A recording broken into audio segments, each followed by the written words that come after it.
인생의 부는 마음에서 비롯된다. 친구 사이인 늑대와 개가 있었다.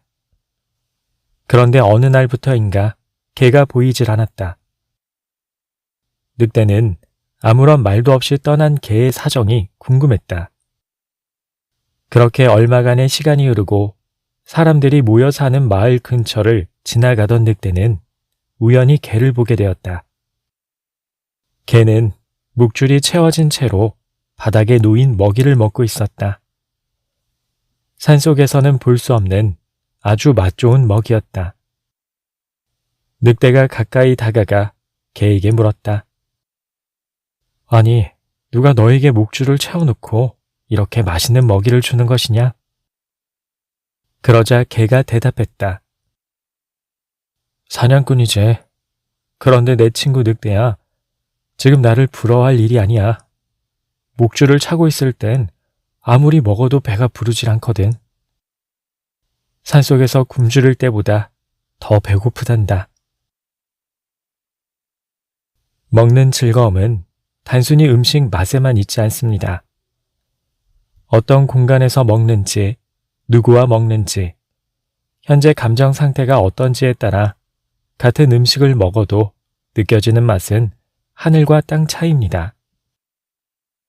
이야기 속 개는 야생에서 맛볼 수 없는 음식을 매일같이 먹습니다. 목줄을 한 채로 일정한 공간 안에서 말입니다. 먹이를 구하러 밤낮으로 돌아다닐 필요가 없으니 일단 몸은 편합니다. 하지만 자신을 올가매고 있는 목줄을 볼 때마다 사냥꾼의 손에서 벗어날 수 없다는 절망감이 찾아듭니다. 그런 와중에 먹는 음식이 맛있을 리가 없습니다. 개는 언제든 저 멀리 내달릴 수 있는 늑대가 부러울 따름입니다. 맛있는 음식을 정말 맛있게 먹으려면 마음이 편안해야 합니다. 근심거리를 아는 채로 먹는 값비싼 스테이크와 간절히 바라던 시험에 합격한 뒤 먹는 가벼운 분식 중 어떤 것이 더 맛있을까요? 아마도 전자는 식당을 나서면서 조금 전 먹은 음식이 무엇이었는지조차 잊고 말 겁니다.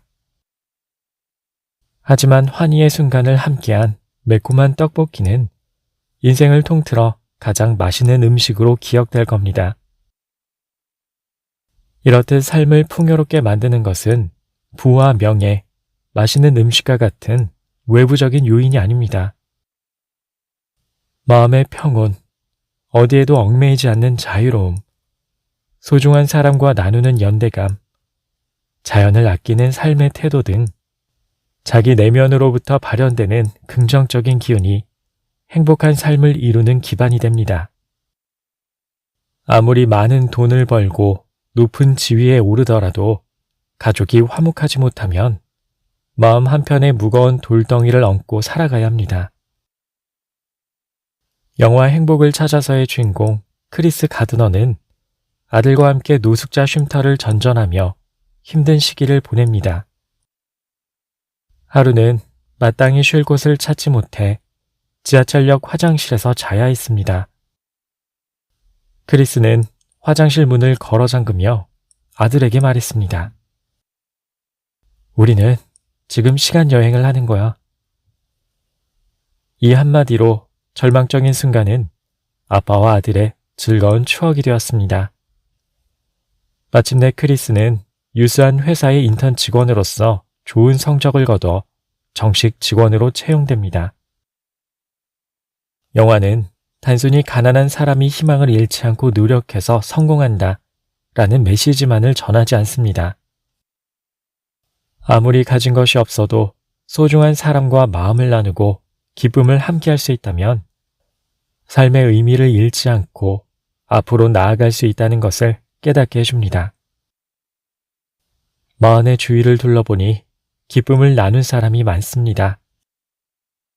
소중한 가족, 오래된 친구, 그리고 함께 고생한 동료까지 이제는 무언가를 얻기 위해 아등바등하는 것이 먼저가 아님을 알겠습니다. 승진의 기쁨도, 마음을 다해 응원해주는 가족이 있어야 온전히 누릴 수 있습니다. 또 함께 고생한 동료의 덕을 넉넉히 인정해야 내 마음이 편안합니다. 강철왕 앤드류 카네기조차 몸을 부유하게 만드는 것은 마음이다 라고 했습니다. 이제는 하나라도 더 갖기 위해 애쓰는 것이 아닌 현재를 돌아보고 마음의 평온을 찾기 위해 노력합니다. 그것이 진정한 인생의 부임을 깨닫습니다. 삶의 무게를 더하는 이야기. 즐겁게 여행하려면 가볍게 여행하라 라는 말이 있습니다. 여기서 가볍게 해야 하는 것에는 물리적인 짐뿐만 아니라 마음의 짐도 포함됩니다. 감당하지 못할 만큼 무거운 짐을 이고 떠난 여행은 스스로 고행길을 걷는 것과 같습니다. 최소한의 옷가지만 챙겨서 떠난 여행에서 더 많은 경치를 눈에 담고 더 많은 것을 맛볼 수 있는 법입니다. 그런데 여행을 즐기려면 마음에 짊어진 무게 또한 가벼워야 합니다. 가족과 함께 여행을 떠났습니다. 한 달 전부터 계획된 여행이었습니다. 그런데 시끌벅적해야 할 차 안이 조용합니다. 얼마 전부터 아내와 집안일로 이런저런 이야기를 나눴는데 뚜렷한 합의점을 찾지 못해서 마음이 무거웠던 모양입니다. 아내와 전 아이의 물음에 대답만 할 뿐 서로 뚜렷한 대화가 없었습니다. 마음의 짐이 너무 많은 탓에 여행이 즐겁지 않았습니다. 아니, 오히려 괴롭다는 생각마저 들었습니다.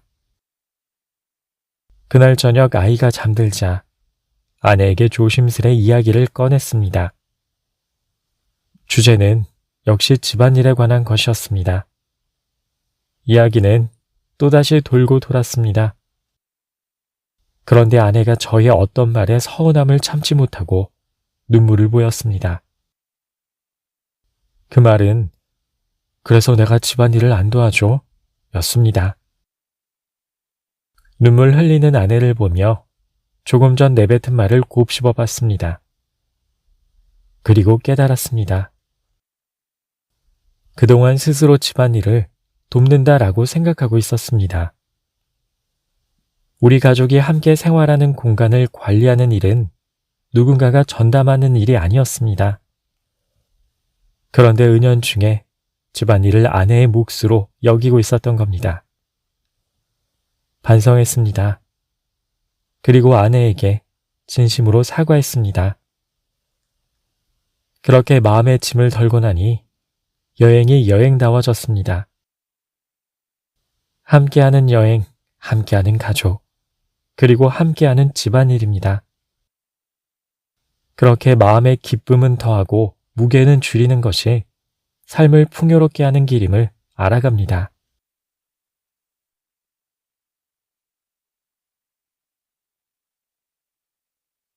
정신 승리는 포기할 줄 아는 용기다. 여우 한 마리가 길을 가다가 큰 나무를 휘감고 올라간 포도 넝쿨을 보았다. 넝쿨을 따라서 나무를 올려다 보니 잘 익은 포도송이가 여럿 매달려 있었다. 여우는 포도를 보자 입안에 침이 고이기 시작했다.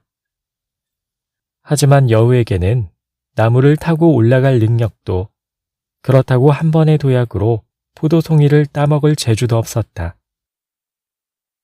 그렇게 한참 포도송이를 쳐다보던 여우는 한마디 내뱉고는 자리를 떠났다. 분명히 저 포도는 설이 익어서 맛이 없을 거야. 정신승리라는 말이 있습니다.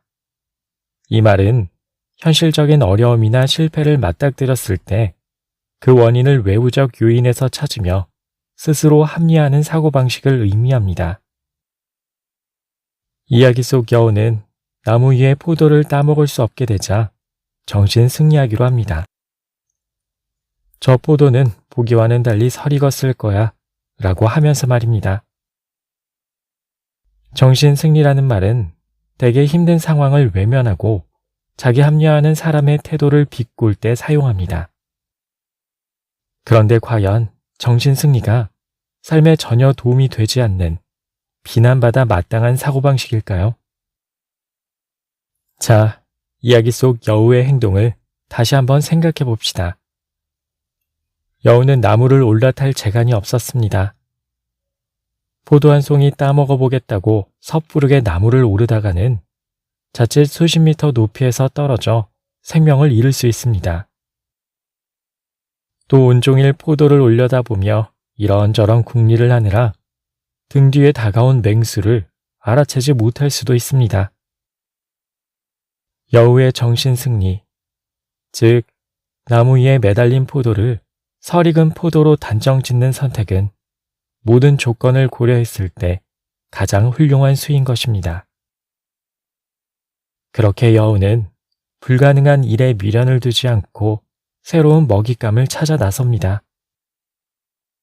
어려운 현실을 극복하기 위해 애쓰는 것만이 정답은 아닙니다. 오히려 이룰 수 없는 일에 목을 매는 것은 열정의 불씨에 기름을 부어 자신을 집어삼킬 화마로 만드는 일입니다. 그러니 현실을 받아들이고 포기할 줄 아는 지혜도 필요합니다. 전직 프로포커 선수이자 작가인 애니 듀크는 자신의 저서 콰이어트에서 말했습니다. 우리는 포기하지 않고 끈질기게 붙어 있을 때보다 포기할 때 더 많은 것을 얻는다. 이는 의미 없는 것에 대한 고집을 버리고 전략적 포기를 선택함으로써 더 나은 기회를 잡을 수 있다는 의미입니다.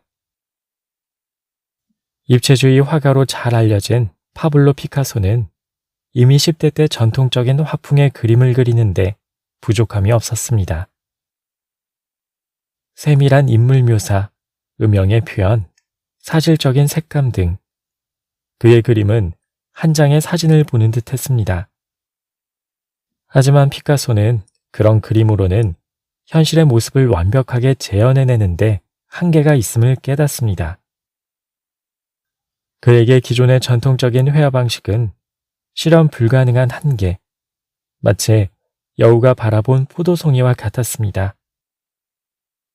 그때부터 피카소는 전통적인 회화 방식을 과감히 포기하고 자신만의 길을 개척해 나아갑니다. 그렇게 새로운 길을 찾아 나선 결과 사물을 다양한 시점에서 재해석해 표현하는 입체주의 화풍을 만들어냅니다. 만약 피카소가 여느 화가들처럼 전통적인 방식에만 매달렸다면 지금과 같은 걸작을 남기지 못했을 겁니다. 마흔에는 한 발짝 더 내디디면 손에 잡힐 듯한 것이 많습니다.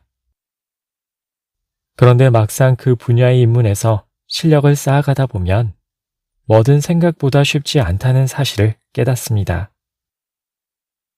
아무리 작은 결실도 완전히 손에 쥐기까지는 노력과 재능, 주변 상황, 심지어 운까지 따라줘야 합니다. 이때 긍정적 정신승리는 다양한 조건을 살피고 상황을 객관적으로 바라보는 밑거름이 됩니다.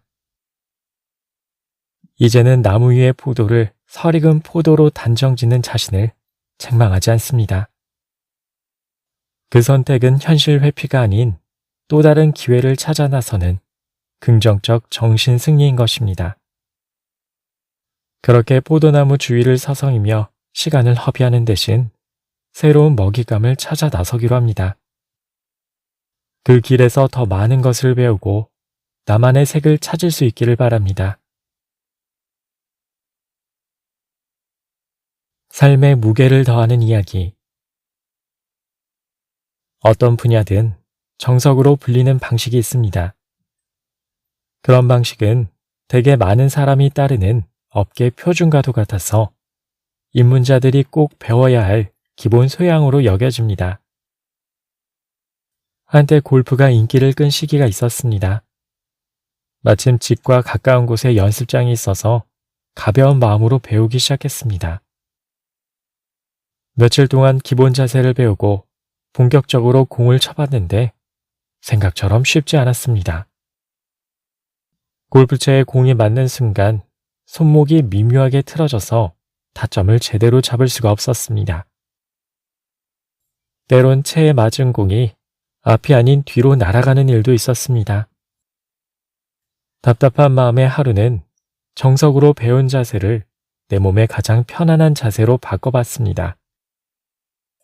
손목을 단단하게 고정하고 일명 슬라이스성 공의 궤적을 조정하기 위해 골프채의 헤드 부분을 안쪽으로 덮었습니다. 그렇게 연습을 시작했는데 놀랍게도 실력이 눈에 띄게 향상됐습니다. 마치 다른 누군가가 몸에 빙의한 것처럼 먼 곳의 표적지를 향해 공을 시원하게 날리고 있었습니다. 혹자는 제 자세를 보고 장기적으로 봤을 땐 그 자세가 독이 될 거야 라고 말하기도 했습니다. 하지만 그때마다 마음속으로 골프 선수 할 거 아니니까 내가 편한 게 최고지 라고 생각하며 정신승리했습니다. 인생에서 그리 중요하지 않은 것은 붙잡고 있을 필요 없습니다.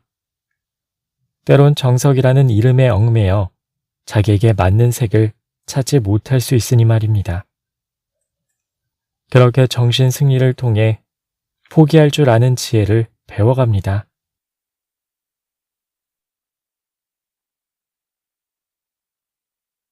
잘 쉬어야 운도 뒤따른다. 어부가 물고기를 잡기 위해 배를 몰고 먼 바다로 나갔다. 여러 차례 그물을 던졌다 끌어올렸다 했지만 모두 허탕을 치고 말았다. 하루 종일 한 마리의 고기도 잡지 못한 어부는 의욕을 잃은 채 한편에 멍하니 앉아 있었다. 그런데 갑자기 쿵 하는 소리와 함께 거대한 다랑어 한 마리가 배 안으로 뛰어들어왔다. 아마도 무언가에 쫓기던 다랑어가 미처 배를 피하지 못한 모양이었다. 어부는 다랑어를 시장에 내다 팔아 큰 돈을 벌 수 있었다. 누군가가 어부에게 물고기 잡는 요령을 묻자 어부가 대답했다. 너무 애쓰지 말고 편안하게 쉬다 보면 저절로 잡히기도 하는 것이 물고기라네. 어부는 먼 바다에 배를 정박한 뒤 쉬지 않고 그물을 던졌습니다. 넘치는 의욕으로 여러 차례 작업을 반복했지만 물고기는 한 마리도 잡히지 않았습니다. 어부는 좌절했습니다. 이제 그가 할 수 있는 일이라고는 그물을 정리하고 집으로 돌아가는 것뿐이었습니다. 그런데 잠시 쉬던 그의 눈앞에 커다란 물고기 한 마리가 난데없이 떨어졌습니다. 그렇게 어부는 물고기를 잡는 일련의 과정에서 좌절이 희망으로 바뀌는 경험을 했습니다. 이야기 속 어부는 자기 일에 애정이 넘치는 사람이었습니다. 열정적으로 그물질을 하는 그의 모습에서 그동안 그가 물고기를 잡기 위해 얼마나 많은 노력을 해왔는지 짐작할 수 있습니다. 물고기가 다니는 길목을 살피고 알맞은 크기의 그물을 마련하고 날씨를 고려해서 출항일을 정하는 등 어부로서 최선을 다합니다. 그 노력은 어부가 지치지 않고 일할 수 있는 열정의 불씨가 되었습니다. 하지만 어떤 일을 할 때 열심히 매달리는 것 못지않게 중요한 것이 있습니다. 바로 열심히 쉬는 것입니다.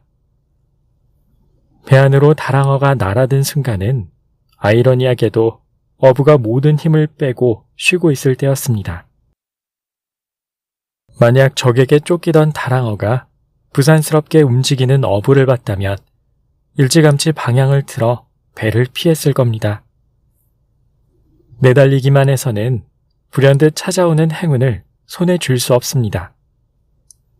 어쩌면 그 쉼에 찾아든 운이라는 것은 복잡한 생각을 갈무리하는 과정에서 얻게 되는 선물인지도 모릅니다. 그러니 잘 쉬는 사람에게 찾아오는 운은 스스로 불러들인 복인 것입니다. 뇌과학에서 쉴 때의 뇌는 디폴트 모드 네트워크가 활성화된다고 이야기합니다. 이는 서로 다른 뇌의 영역을 연결하며 기존에 가지고 있던 정보와 새롭게 획득한 정보를 결합하는 역할을 합니다. 이는 주로 무언가에 열중하기보다 휴식 중이거나 잠잘 때 활성화되는 뇌의 상태입니다. 이렇게 보면 쉬는 행위는 단순히 몸의 긴장을 풀고 체력을 보충하는 걸 넘어 생각을 재정립하는 과정인 것입니다. 휴식이 불현듯 깨달음을 주기도 합니다. 고대 그리스의 수학자이자 물리학자인 아르키메데스는 왕으로부터 난제를 부여받습니다. 바로 자기의 숭근 왕관에 불순물이 섞여 있는지를 알아내라 라는 다소 황당한 과제였습니다. 그는 몇 날 며칠 고심했지만 방법을 찾지 못했습니다. 어느 날 아르키메데스는 몸과 마음의 피로를 풀기 위해 목욕탕에 들렀습니다. 휴식을 취하던 그는 불현듯 왕의 수수께끼를 풀어낼 단서를 찾습니다. 바로 탕 안에 사람이 들어갈 때 물이 넘치는 것을 보고 부력의 원리를 깨달은 것입니다. 그는 너무 기쁜 나머지 소리를 질렀습니다. 그 유명한 유레카를 외치면서 말입니다. 때때로 마흔에는 삶에 찾아드는 운을 바라며 삽니다. 그런데 그 바람이 커져 자기도 모르게 무리를 합니다. 조금이라도 애쓰면 그 운을 복으로 바꿀 수 있다는 희망을 품으면서 말입니다. 하지만 충분히 노력했다면 적당히 쉴 줄도 알아야 합니다. 편안하게 내려앉을 곳을 찾은 운이라는 녀석이 부산스럽게 움직이는 당신을 보고 달아날지도 모르기 때문입니다. 이제는 잘 쉬기로 마음먹습니다. 그렇게 몸과 마음에 깃든 쉼이 불현듯 찾아오는 운을 스스로 불러들이는 복으로 바꿔줄 테니 말입니다. 삶의 무게를 더하는 이야기. 잘 쉬어야 운이 찾아옵니다. 마찬가지로 잘 쉬어야 더 큰 성장을 이룰 수 있습니다. 기술이나 학습에서 성장 곡선은 계단형입니다. 누구든지 배움의 초기에는 가파른 성장세를 보이지만 어느 정도 실력이 쌓이면 정체기가 찾아옵니다. 소위 슬럼프라고 불리는 이 구간을 어떻게 극복하는지에 따라 성장 곡선이 달라집니다. 제자리를 맴도는 듯한 기분이 든다면 발걸음을 멈추고 몸과 마음의 힘을 빼야 합니다. 그렇게 지나온 길을 되돌아보고 주위를 살피는 겁니다. 그 잠깐의 휴식은 지금껏 쌓아온 것들을 서로 잊고 더 큰 도약을 위한 밑거름이 됩니다. 취미로 시작한 테니스에 점점 빠져들었습니다. 없는 시간을 쪼개가며 강습을 받고 틈틈이 지역 대회에도 참가했습니다. 그런데 어느 정도 실력이 쌓이자 정체기가 찾아왔습니다. 연습에 많은 시간을 들이는데도 실력이 늘지 않는 슬럼프에 빠진 것입니다. 한동안 테니스장에 나가지 않았습니다. 그러는 사이 직장에서 점심시간에 재미삼아 탁구를 연습했습니다. 탁구의 속도감 있는 경기 방식과 라켓으로 공을 맞히는 쾌감이 꽤 좋았습니다. 그렇게 한 달쯤 탁구를 배우다가 문득 테니스 생각이 났습니다. 그래서 다시 라켓을 챙겨들고 테니스장으로 향했습니다.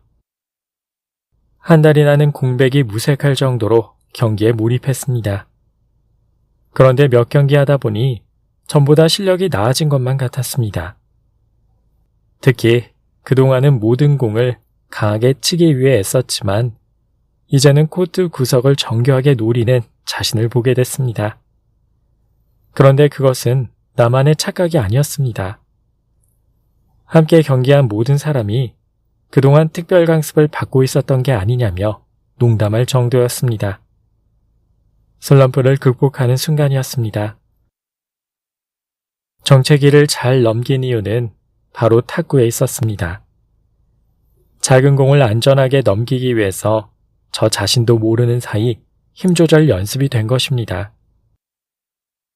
휴식하는 동안 익힌 탁구 기술이 테니스와 접목되어 한 단계 성장할 수 있었습니다.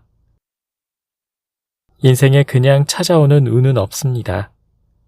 운의 다른 의미는 몸과 마음을 가볍게 한 뒤 얻어낸 복입니다.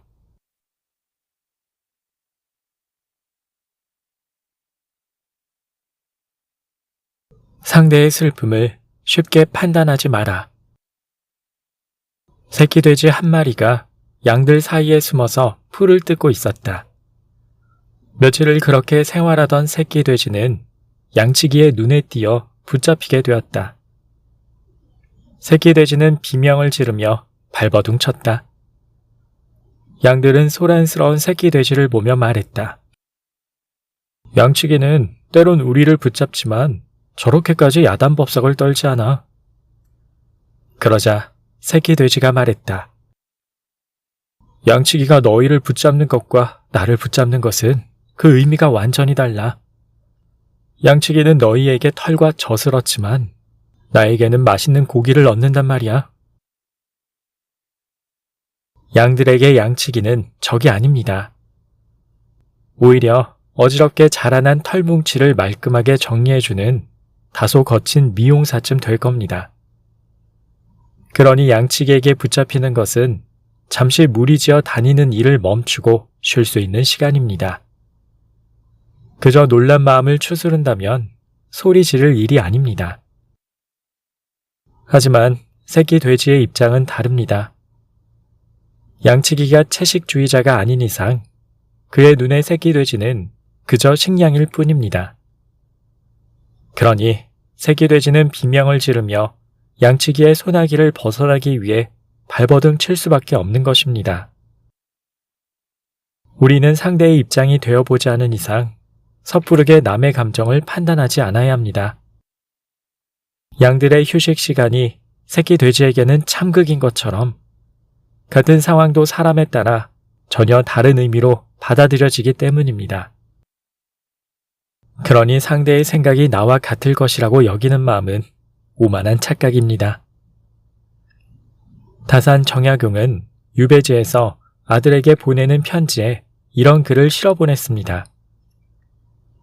내가 숲속을 산책하다가 우연히 자지러지게 우는 아이를 보았다. 아이에게 다가가 그 이유를 물으니 나무 아래에서 밤 한 토를 주었는데 어떤 사람이 빼앗아 갔다고 말하더구나. 세상에 이런 일을 당하고도 그 아이처럼 울지 않을 사람이 얼마나 되겠느냐. 벼슬과 권세를 잃은 사람들, 재물의 손해를 본 사람들, 자식을 잃고 죽음과도 같은 슬픔을 겪은 사람들 모두 조탈한 사람의 눈에는 밤 한 토를 잃은 아이와 같을 것이다. 어른의 관점에서 밤 한 톨은 있어도 그만, 없어도 그만인 간식거리에 불과합니다. 하지만 아이에게 달콤한 밤 한 톨은 세상에 둘도 없는 보물이었습니다. 만약 아이에게 위와 같은 사정을 듣지 않았다면 부모를 잃었거나 집에 불이 나지는 않았을까 하고 짐작했을 것입니다.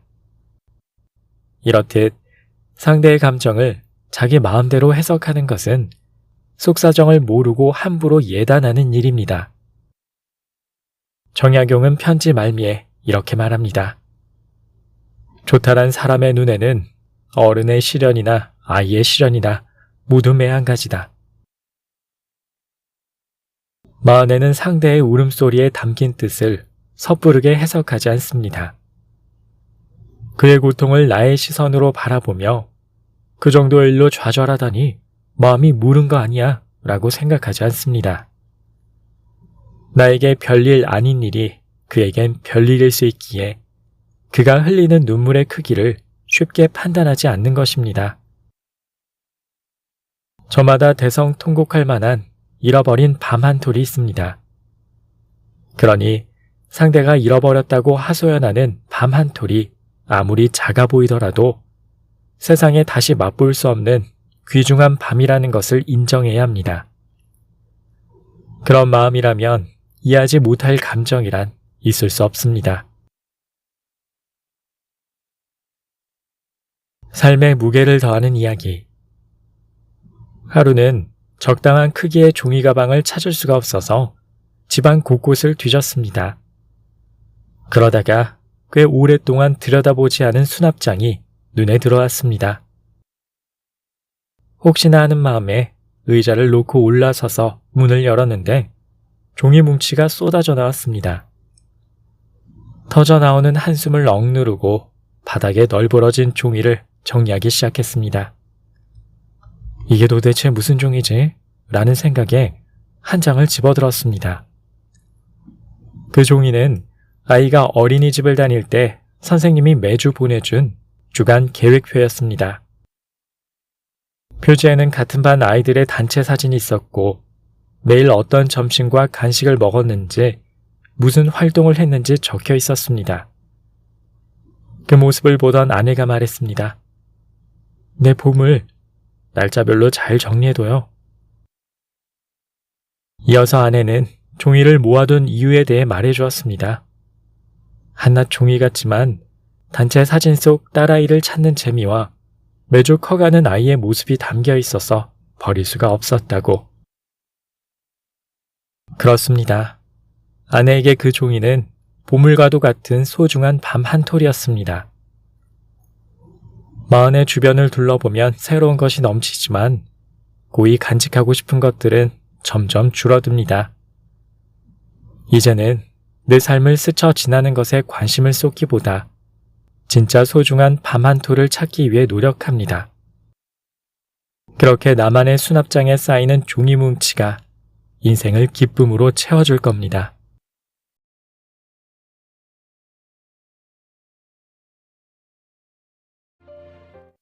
인생의 부는 마음에서 비롯된다. 친구 사이인 늑대와 개가 있었다. 그런데 어느 날부터인가 개가 보이질 않았다. 늑대는 아무런 말도 없이 떠난 개의 사정이 궁금했다. 그렇게 얼마간의 시간이 흐르고 사람들이 모여 사는 마을 근처를 지나가던 늑대는 우연히 개를 보게 되었다. 개는 묵줄이 채워진 채로 바닥에 놓인 먹이를 먹고 있었다. 산속에서는 볼 수 없는 아주 맛 좋은 먹이였다. 늑대가 가까이 다가가 개에게 물었다. 아니, 누가 너에게 목줄을 채워놓고 이렇게 맛있는 먹이를 주는 것이냐? 그러자 개가 대답했다. 사냥꾼이지. 그런데 내 친구 늑대야. 지금 나를 부러워할 일이 아니야. 목줄을 차고 있을 땐 아무리 먹어도 배가 부르질 않거든. 산속에서 굶주릴 때보다 더 배고프단다. 먹는 즐거움은 단순히 음식 맛에만 있지 않습니다. 어떤 공간에서 먹는지, 누구와 먹는지, 현재 감정 상태가 어떤지에 따라 같은 음식을 먹어도 느껴지는 맛은 하늘과 땅 차이입니다. 이야기 속 개는 야생에서 맛볼 수 없는 음식을 매일같이 먹습니다. 목줄을 한 채로 일정한 공간 안에서 말입니다. 먹이를 구하러 밤낮으로 돌아다닐 필요가 없으니 일단 몸은 편합니다. 하지만 자신을 올가매고 있는 목줄을 볼 때마다 사냥꾼의 손에서 벗어날 수 없다는 절망감이 찾아듭니다. 그런 와중에 먹는 음식이 맛있을 리가 없습니다. 개는 언제든 저 멀리 내달릴 수 있는 늑대가 부러울 따름입니다. 맛있는 음식을 정말 맛있게 먹으려면 마음이 편안해야 합니다. 근심거리를 아는 채로 먹는 값비싼 스테이크와 간절히 바라던 시험에 합격한 뒤 먹는 가벼운 분식 중 어떤 것이 더 맛있을까요? 아마도 전자는 식당을 나서면서 조금 전 먹은 음식이 무엇이었는지조차 잊고 말 겁니다. 하지만 환희의 순간을 함께한 매콤한 떡볶이는 인생을 통틀어 가장 맛있는 음식으로 기억될 겁니다. 이렇듯 삶을 풍요롭게 만드는 것은 부와 명예, 맛있는 음식과 같은 외부적인 요인이 아닙니다. 마음의 평온, 어디에도 얽매이지 않는 자유로움, 소중한 사람과 나누는 연대감, 자연을 아끼는 삶의 태도 등 자기 내면으로부터 발현되는 긍정적인 기운이 행복한 삶을 이루는 기반이 됩니다. 아무리 많은 돈을 벌고 높은 지위에 오르더라도 가족이 화목하지 못하면 마음 한편에 무거운 돌덩이를 얹고 살아가야 합니다. 영화 행복을 찾아서의 주인공 크리스 가드너는 아들과 함께 노숙자 쉼터를 전전하며 힘든 시기를 보냅니다. 하루는 마땅히 쉴 곳을 찾지 못해 지하철역 화장실에서 자야 했습니다. 크리스는 화장실 문을 걸어 잠그며 아들에게 말했습니다. 우리는 지금 시간 여행을 하는 거야. 이 한마디로 절망적인 순간은 아빠와 아들의 즐거운 추억이 되었습니다.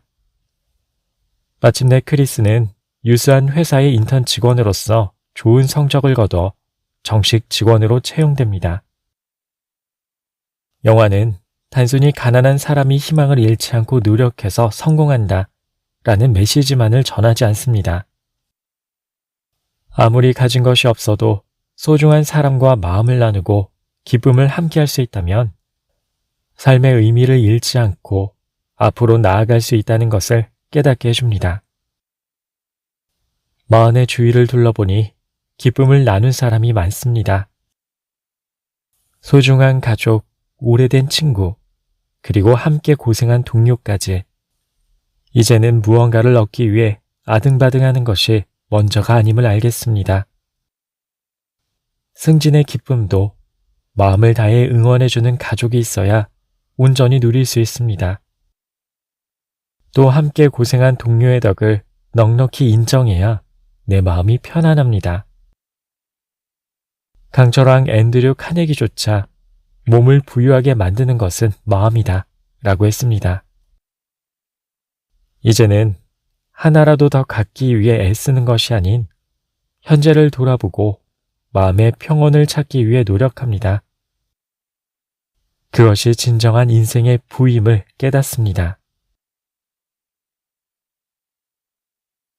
삶의 무게를 더하는 이야기. 즐겁게 여행하려면 가볍게 여행하라 라는 말이 있습니다. 여기서 가볍게 해야 하는 것에는 물리적인 짐뿐만 아니라 마음의 짐도 포함됩니다. 감당하지 못할 만큼 무거운 짐을 지고 떠난 여행은 스스로 고행길을 걷는 것과 같습니다. 최소한의 옷가지만 챙겨서 떠난 여행에서 더 많은 경치를 눈에 담고 더 많은 것을 맛볼 수 있는 법입니다. 그런데 여행을 즐기려면 마음에 짊어진 무게 또한 가벼워야 합니다. 가족과 함께 여행을 떠났습니다. 한 달 전부터 계획된 여행이었습니다. 그런데 시끌벅적해야 할 차 안이 조용합니다. 얼마 전부터 아내와 집안일로 이런저런 이야기를 나눴는데 뚜렷한 합의점을 찾지 못해서 마음이 무거웠던 모양입니다. 아내와 전 아이의 물음에 대답만 할 뿐 서로 뚜렷한 대화가 없었습니다. 마음의 짐이 너무 많은 탓에 여행이 즐겁지 않았습니다. 아니, 오히려 괴롭다는 생각마저 들었습니다. 그날 저녁 아이가 잠들자 아내에게 조심스레 이야기를 꺼냈습니다. 주제는 역시 집안일에 관한 것이었습니다. 이야기는 또다시 돌고 돌았습니다. 그런데 아내가 저의 어떤 말에 서운함을 참지 못하고 눈물을 보였습니다. 그 말은 그래서 내가 집안일을 안 도와줘? 였습니다. 눈물 흘리는 아내를 보며 조금 전 내뱉은 말을 곱씹어 봤습니다. 그리고 깨달았습니다.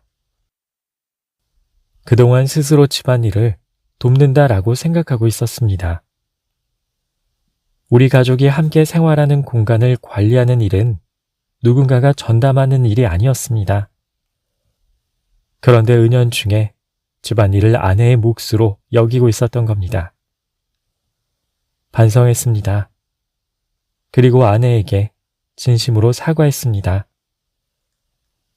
그렇게 마음의 짐을 덜고 나니 여행이 여행다워졌습니다. 함께하는 여행, 함께하는 가족, 그리고 함께하는 집안일입니다. 그렇게 마음의 기쁨은 더하고 무게는 줄이는 것이 삶을 풍요롭게 하는 길임을 알아갑니다.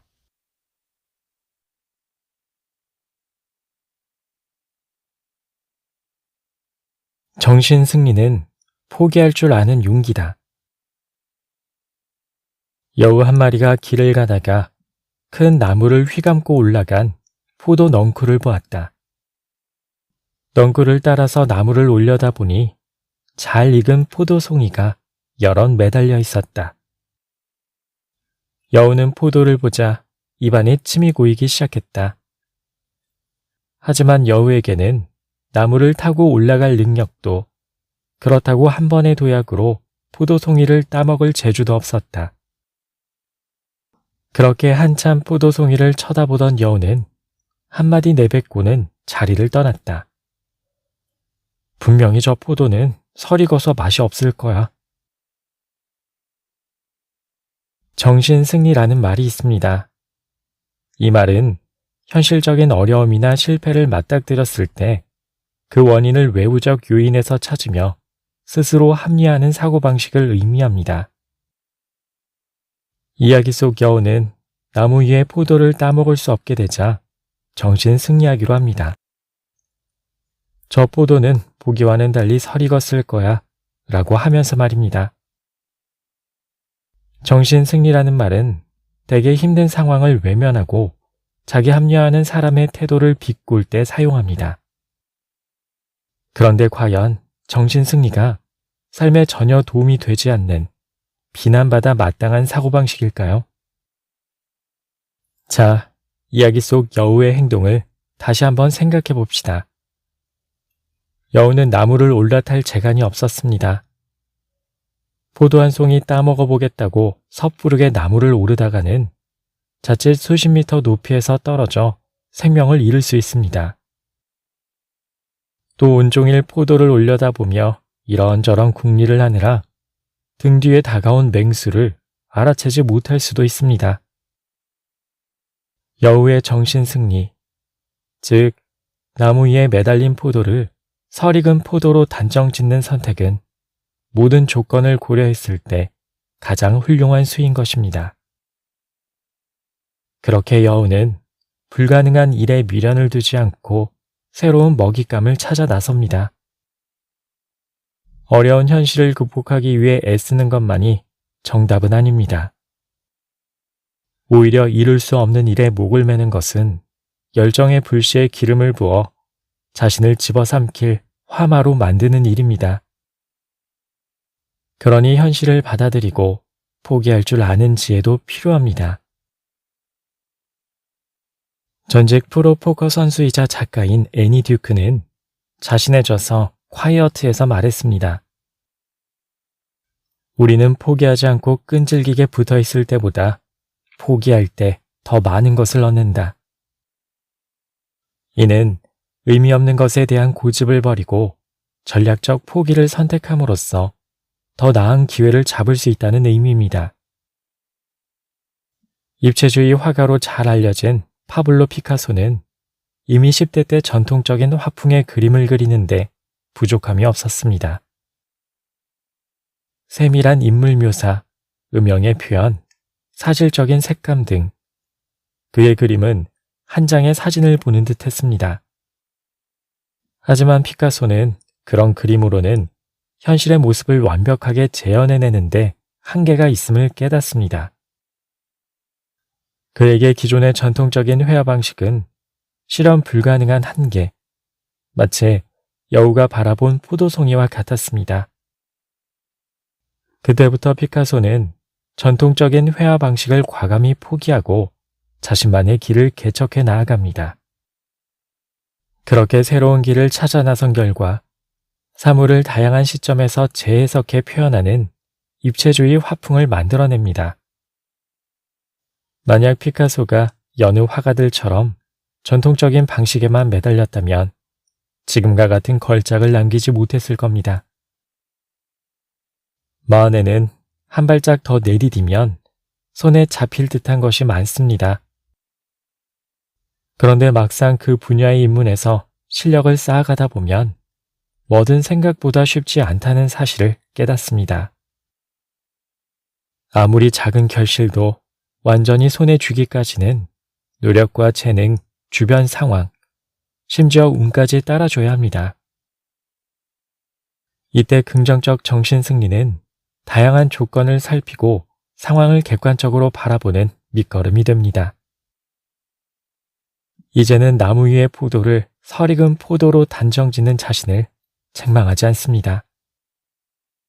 그 선택은 현실 회피가 아닌 또 다른 기회를 찾아 나서는 긍정적 정신 승리인 것입니다. 그렇게 포도나무 주위를 서성이며 시간을 허비하는 대신 새로운 먹잇감을 찾아 나서기로 합니다. 그 길에서 더 많은 것을 배우고 나만의 색을 찾을 수 있기를 바랍니다. 삶의 무게를 더하는 이야기. 어떤 분야든 정석으로 불리는 방식이 있습니다. 그런 방식은 대개 많은 사람이 따르는 업계 표준과도 같아서 입문자들이 꼭 배워야 할 기본 소양으로 여겨집니다. 한때 골프가 인기를 끈 시기가 있었습니다. 마침 집과 가까운 곳에 연습장이 있어서 가벼운 마음으로 배우기 시작했습니다. 며칠 동안 기본 자세를 배우고 본격적으로 공을 쳐봤는데 생각처럼 쉽지 않았습니다. 골프채에 공이 맞는 순간 손목이 미묘하게 틀어져서 타점을 제대로 잡을 수가 없었습니다. 때론 채에 맞은 공이 앞이 아닌 뒤로 날아가는 일도 있었습니다. 답답한 마음에 하루는 정석으로 배운 자세를 내 몸에 가장 편안한 자세로 바꿔봤습니다. 손목을 단단하게 고정하고 일명 슬라이스성 공의 궤적을 조정하기 위해 골프채의 헤드 부분을 안쪽으로 덮었습니다. 그렇게 연습을 시작했는데 놀랍게도 실력이 눈에 띄게 향상됐습니다. 마치 다른 누군가가 몸에 빙의한 것처럼 먼 곳의 표적지를 향해 공을 시원하게 날리고 있었습니다. 혹자는 제 자세를 보고 장기적으로 봤을 땐 그 자세가 독이 될 거야 라고 말하기도 했습니다. 하지만 그때마다 마음속으로 골프 선수 할 거 아니니까 내가 편한 게 최고지 라고 생각하며 정신승리했습니다. 인생에서 그리 중요하지 않은 것은 붙잡고 있을 필요 없습니다. 때론 정석이라는 이름에 얽매여 자기에게 맞는 색을 찾지 못할 수 있으니 말입니다. 그렇게 정신승리를 통해 포기할 줄 아는 지혜를 배워갑니다.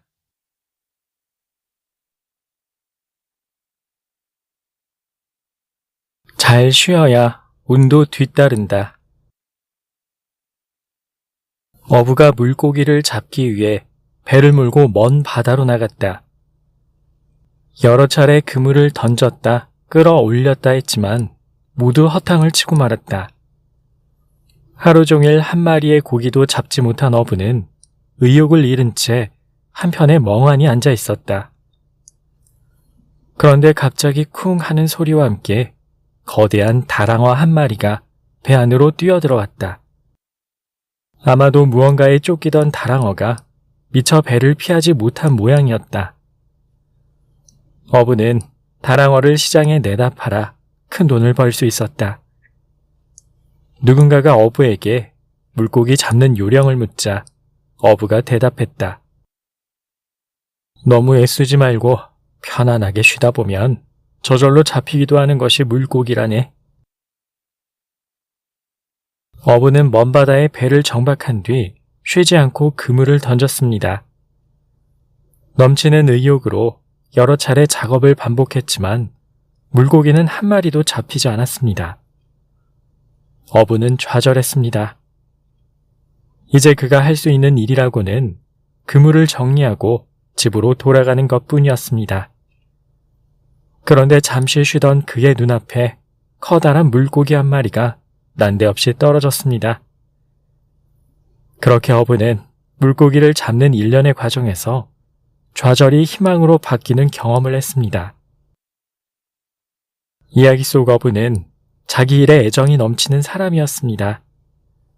열정적으로 그물질을 하는 그의 모습에서 그동안 그가 물고기를 잡기 위해 얼마나 많은 노력을 해왔는지 짐작할 수 있습니다. 물고기가 다니는 길목을 살피고 알맞은 크기의 그물을 마련하고 날씨를 고려해서 출항일을 정하는 등 어부로서 최선을 다합니다. 그 노력은 어부가 지치지 않고 일할 수 있는 열정의 불씨가 되었습니다. 하지만 어떤 일을 할 때 열심히 매달리는 것 못지않게 중요한 것이 있습니다. 바로 열심히 쉬는 것입니다. 배 안으로 다랑어가 날아든 순간은 아이러니하게도 어부가 모든 힘을 빼고 쉬고 있을 때였습니다. 만약 적에게 쫓기던 다랑어가 부산스럽게 움직이는 어부를 봤다면 일찌감치 방향을 틀어 배를 피했을 겁니다. 매달리기만 해서는 불현듯 찾아오는 행운을 손에 쥘 수 없습니다. 어쩌면 그 쉼에 찾아든 운이라는 것은 복잡한 생각을 갈무리하는 과정에서 얻게 되는 선물인지도 모릅니다. 그러니 잘 쉬는 사람에게 찾아오는 운은 스스로 불러들인 복인 것입니다. 뇌과학에서 쉴 때의 뇌는 디폴트 모드 네트워크가 활성화된다고 이야기합니다. 이는 서로 다른 뇌의 영역을 연결하며 기존에 가지고 있던 정보와 새롭게 획득한 정보를 결합하는 역할을 합니다. 이는 주로 무언가에 열중하기보다 휴식 중이거나 잠잘 때 활성화되는 뇌의 상태입니다. 이렇게 보면 쉬는 행위는 단순히 몸의 긴장을 풀고 체력을 보충하는 걸 넘어 생각을 재정립하는 과정인 것입니다. 휴식이 불현듯 깨달음을 주기도 합니다. 고대 그리스의 수학자이자 물리학자인 아르키메데스는 왕으로부터 난제를 부여받습니다. 바로 자기의 순금 왕관에 불순물이 섞여 있는지를 알아내라 라는 다소 황당한 과제였습니다. 그는 몇 날 며칠 고심했지만 방법을 찾지 못했습니다.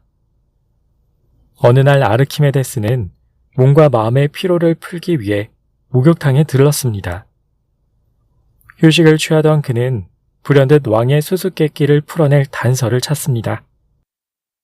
바로 탕 안에 사람이 들어갈 때 물이 넘치는 것을 보고 부력의 원리를 깨달은 것입니다. 그는 너무 기쁜 나머지 소리를 질렀습니다. 그 유명한 유레카를 외치면서 말입니다. 때때로 마흔에는 삶에 찾아드는 운을 바라며 삽니다. 그런데 그 바람이 커져 자기도 모르게 무리를 합니다. 조금이라도 애쓰면 그 운을 복으로 바꿀 수 있다는 희망을 품으면서 말입니다. 하지만 충분히 노력했다면 적당히 쉴 줄도 알아야 합니다. 편안하게 내려앉을 곳을 찾은 운이라는 녀석이 부산스럽게 움직이는 당신을 보고 달아날지도 모르기 때문입니다. 이제는 잘 쉬기로 마음먹습니다. 그렇게 몸과 마음에 깃든 쉼이 불현듯 찾아오는 운을 스스로 불러들이는 복으로 바꿔줄 테니 말입니다. 삶의 무게를 더하는 이야기. 잘 쉬어야 운이 찾아옵니다. 마찬가지로 잘 쉬어야 더 큰 성장을 이룰 수 있습니다. 기술이나 학습에서 성장 곡선은 계단형입니다. 누구든지 배움의 초기에는 가파른 성장세를 보이지만 어느 정도 실력이 쌓이면 정체기가 찾아옵니다. 소위 슬럼프라고 불리는 이 구간을 어떻게 극복하는지에 따라 성장 곡선이 달라집니다. 제자리를 맴도는 듯한 기분이 든다면 발걸음을 멈추고 몸과 마음에 힘을 빼야 합니다. 그렇게 지나온 길을 되돌아보고 주위를 살피는 겁니다. 그 잠깐의 휴식은 지금껏 쌓아온 것들을 서로 잊고 더 큰 도약을 위한 밑거름이 됩니다. 취미로 시작한 테니스에 점점 빠져들었습니다. 없는 시간을 쪼개가며 강습을 받고 틈틈이 지역 대회에도 참가했습니다. 그런데 어느 정도 실력이 쌓이자 정체기가 찾아왔습니다. 연습에 많은 시간을 들이는데도 실력이 늘지 않는 슬럼프에 빠진 것입니다.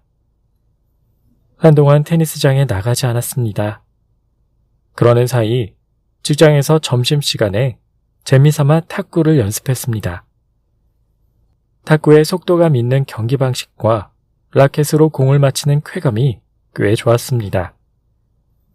그렇게 한 달쯤 탁구를 배우다가 문득 테니스 생각이 났습니다. 그래서 다시 라켓을 챙겨들고 테니스장으로 향했습니다. 한 달이나는 공백이 무색할 정도로 경기에 몰입했습니다. 그런데 몇 경기 하다 보니 전보다 실력이 나아진 것만 같았습니다. 특히 그동안은 모든 공을 강하게 치기 위해 애썼지만 이제는 코트 구석을 정교하게 노리는 자신을 보게 됐습니다. 그런데 그것은 나만의 착각이 아니었습니다. 함께 경기한 모든 사람이 그동안 특별 강습을 받고 있었던 게 아니냐며 농담할 정도였습니다. 슬럼프를 극복하는 순간이었습니다. 정체기를 잘 넘긴 이유는 바로 탁구에 있었습니다. 작은 공을 안전하게 넘기기 위해서 저 자신도 모르는 사이 힘 조절 연습이 된 것입니다. 휴식하는 동안 익힌 탁구 기술이 테니스와 접목되어 한 단계 성장할 수 있었습니다. 인생에 그냥 찾아오는 운은 없습니다. 운의 다른 의미는 몸과 마음을 가볍게 한 뒤 얻어낸 복입니다.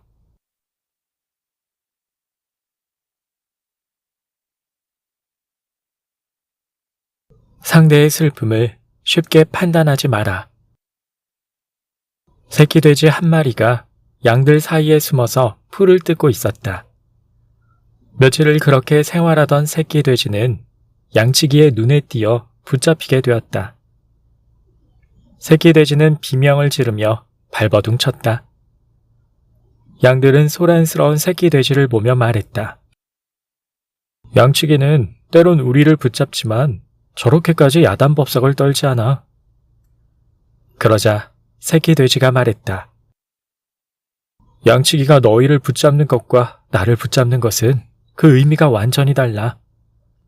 양치기는 너희에게 털과 젖을 얻지만 나에게는 맛있는 고기를 얻는단 말이야. 양들에게 양치기는 적이 아닙니다. 오히려 어지럽게 자라난 털뭉치를 말끔하게 정리해주는 다소 거친 미용사쯤 될 겁니다.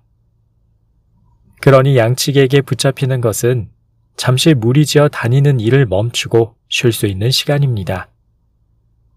그저 놀란 마음을 추스른다면 소리 지를 일이 아닙니다. 하지만 새끼 돼지의 입장은 다릅니다. 양치기가 채식주의자가 아닌 이상 그의 눈에 새끼 돼지는 그저 식량일 뿐입니다. 그러니 새끼 돼지는 비명을 지르며 양치기의 소나기를 벗어나기 위해 발버둥 칠 수밖에 없는 것입니다. 우리는 상대의 입장이 되어보지 않은 이상 섣부르게 남의 감정을 판단하지 않아야 합니다. 양들의 휴식 시간이 새끼 돼지에게는 참극인 것처럼 같은 상황도 사람에 따라 전혀 다른 의미로 받아들여지기 때문입니다. 그러니 상대의 생각이 나와 같을 것이라고 여기는 마음은 오만한 착각입니다. 다산 정약용은 유배지에서 아들에게 보내는 편지에 이런 글을 실어보냈습니다. 내가 숲속을 산책하다가 우연히 자지러지게 우는 아이를 보았다. 아이에게 다가가 그 이유를 물으니 나무 아래에서 밤 한 토를 주었는데 어떤 사람이 빼앗아 갔다고 말하더구나.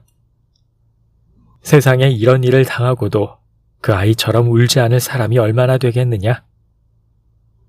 벼슬과 권세를 잃은 사람들, 재물의 손해를 본 사람들, 자식을 잃고 죽음과도 같은 슬픔을 겪은 사람들 모두 조탈한 사람의 눈에는 밤 한 토를 잃은 아이와 같을 것이다. 어른의 관점에서 밤 한 톨은 있어도 그만, 없어도 그만인 간식거리에 불과합니다. 하지만 아이에게 달콤한 밤 한 톨은 세상에 둘도 없는 보물이었습니다. 만약 아이에게 위와 같은 사정을 듣지 않았다면 부모를 잃었거나 집에 불이 나지는 않았을까 하고 짐작했을 것입니다. 이렇듯 상대의 감정을 자기 마음대로 해석하는 것은 속사정을 모르고 함부로 예단하는 일입니다. 정약용은 편지 말미에 이렇게 말합니다. 조탈한 사람의 눈에는 어른의 시련이나 아이의 시련이나 모두 매한가지다. 마흔에는 상대의 울음소리에 담긴 뜻을 섣부르게 해석하지 않습니다.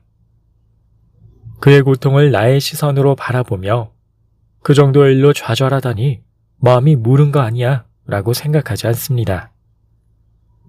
나에게 별일 아닌 일이 그에겐 별일일 수 있기에 그가 흘리는 눈물의 크기를 쉽게 판단하지 않는 것입니다. 저마다 대성통곡할 만한 잃어버린 밤 한 톨이 있습니다. 그러니 상대가 잃어버렸다고 하소연하는 밤 한 톨이 아무리 작아 보이더라도 세상에 다시 맛볼 수 없는 귀중한 밤이라는 것을 인정해야 합니다. 그런 마음이라면 이해하지 못할 감정이란 있을 수 없습니다. 삶의 무게를 더하는 이야기. 하루는 적당한 크기의 종이 가방을 찾을 수가 없어서 집안 곳곳을 뒤졌습니다. 그러다가 꽤 오랫동안 들여다보지 않은 수납장이 눈에 들어왔습니다.